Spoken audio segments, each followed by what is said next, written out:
with potential spoilers for WrestleMania and more. This is Wrestling Hub. My name is John, and you're watching the Wrestling Report. Before we get into the rest of the video, make sure you subscribe to Wrestling Hub and turn on all notifications to stay up to date with everything in the world of pro wrestling. Also, don't forget to follow us on Instagram at Wrestling Hub Official and follow us on Twitter at Wrestling_Hub.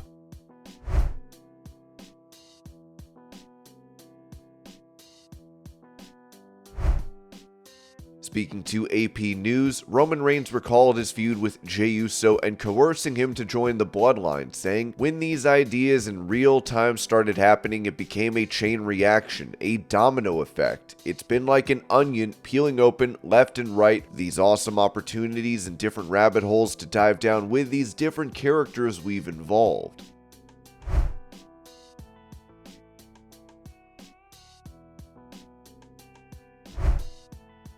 Promoting WrestleMania during an interview with Steve Fall of 10 Count, Natalya said this about the current state of the WWE women's division. "I think that we need more championships. We need more representation. Next year for the Hall of Fame, I want 2 women getting inducted. We have all of these men getting inducted. I just think it'd be so cool to have 2 women get inducted. There are so many women that deserve to be in that Hall of Fame, like Miss Elizabeth, like Michelle McCool, like Layla, like Victoria, like Mickie James. The list goes on and on."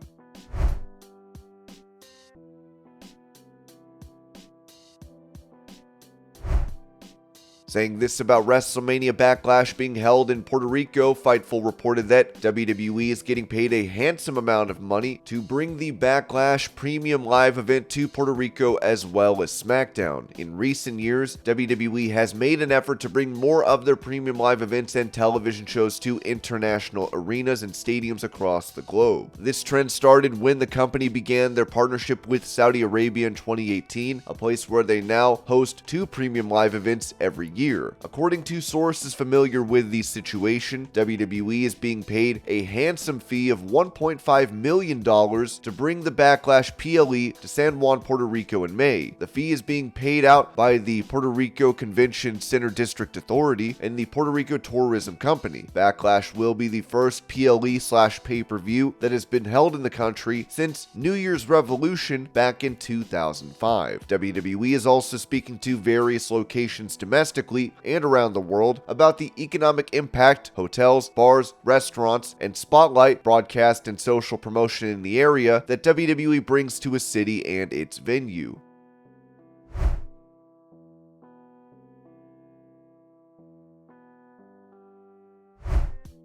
As WWE announced that NXT Battleground will take place May 28th, the same day as AEW's Double or Nothing event, Shawn Michaels said this to BT Sport regarding accusations of counterbooking. No, look, I'll say this. From a holiday standpoint, that's the thing. In the past, we've done well on the holidays. It's my understanding that's why we did that. It's not different than we used to do stuff back in the day on Christmas and on Thanksgiving. Holidays are always big days. That's what this is for us. We're live on Peacock, basically sort of free. From my standpoint, it's just the date was available. The holiday does really well for us.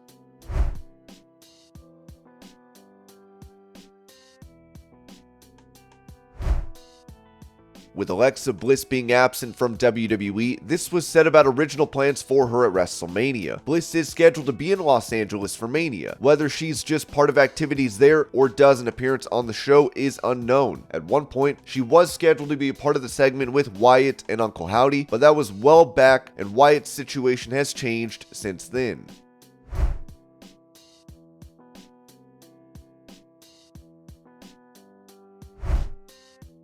With him undergoing ankle surgery, Kofi Kingston posted a clip of him getting his stitches removed.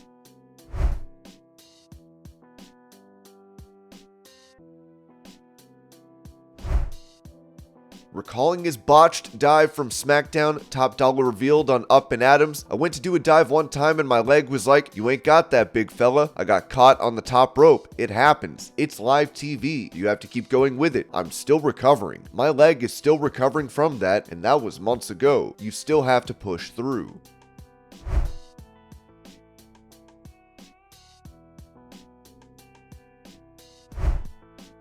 For the Wrestling Observer newsletter, this was said about what could be next for Shinsuke Nakamura. Regarding questions about Nakamura, we're told he's on hold until after WrestleMania.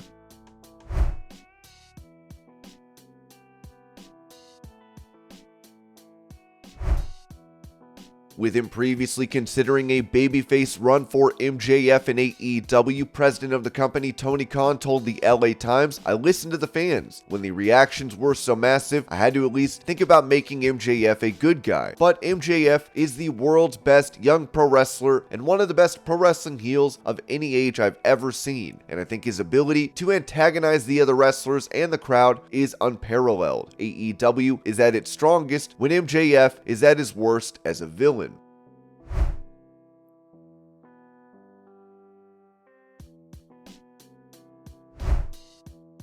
Mentioning the future plans for Dominik Mysterio after his WrestleMania match against his father Rey, the Wrestling Observer noted that everyone has been impressed with Dominik Mysterio, and it's pretty much universally acknowledged that Rey versus Dominik is the hottest thing in the company aside from the Bloodline stuff. Levesque is very high on Dominik and his future past this angle, and there are long-term plans for him as a star. This is not a one and done, so Dominik could either win or he could lose, but then come back, leaving Rey laid out to keep this going. Rey is one of the best ever and knows his job in this feud and match is to make his son a star. And that's the goal of the match, to make Dominik a superstar heel. He doesn't necessarily have to win the match, and part of Mania is putting faces over and blow-offs. In this case, that shouldn't be the goal. Dominik is the minus 170 favorite to win.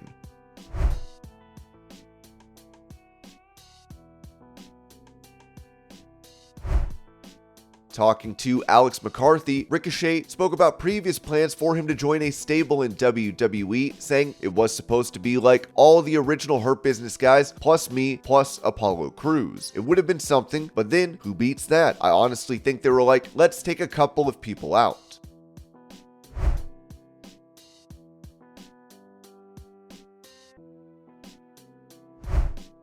As Logan Paul is set to face Seth Rollins at WrestleMania 39, he can be seen going over his entrance for the event in a leaked video.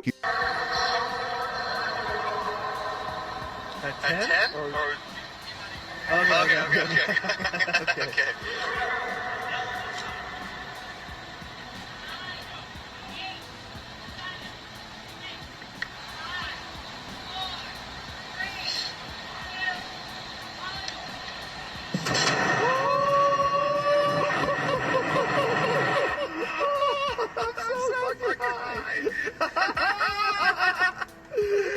Oh, wow. So far looks good from up here.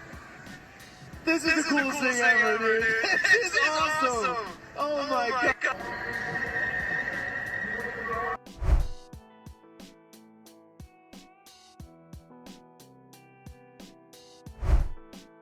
Going back to the topic of the Hurt Business, this was said about reuniting the stable at WrestleMania by the Wrestling Observer. Brock Lesnar versus Omos. Given the way the angles played out, if Lesnar is not leaving, he should win. If he is leaving, he shouldn't. They could also use this to have Bobby Lashley help Omos and reunite the Hurt Business, which has been talked about and teased forever, although not as much of late.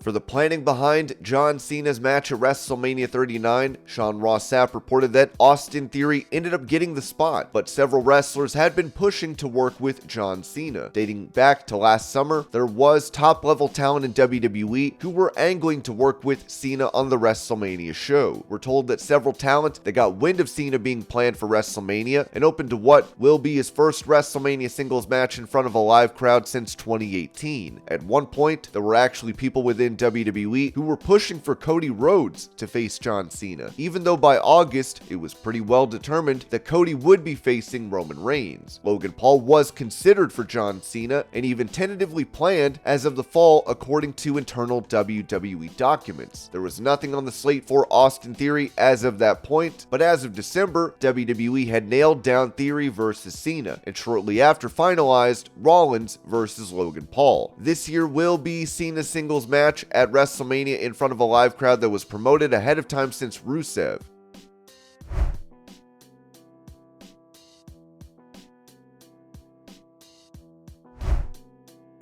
When it comes to a group for Bray Wyatt consisting of former ROH Tag Team Champions, the Wrestling Observer newsletter said, regarding questions on Vincent and Dutch, they had a tryout a few months ago but haven't been signed, nor as far as we know, turned down either. The idea at the time was for them to be a part of Bray Wyatt's stable. It was described to me as a wait and see situation.